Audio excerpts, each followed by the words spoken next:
গাইছ ইয়াত দেখিবলৈ পাইছে আমি যিহেতু মেঘাজুমুৰৰ প্ৰেক্টিছ কৰি আছোঁ তাৰ মাজতে ভাত খাই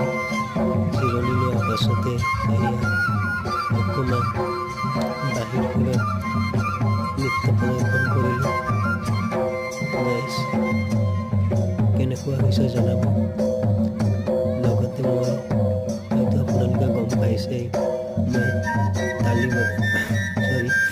তাল বজাওঁ বাহিৰ ওচৰতে মোৰ তাল লৈ বজাই আছোঁ কেনেকুৱা হৈছে মোক জনাব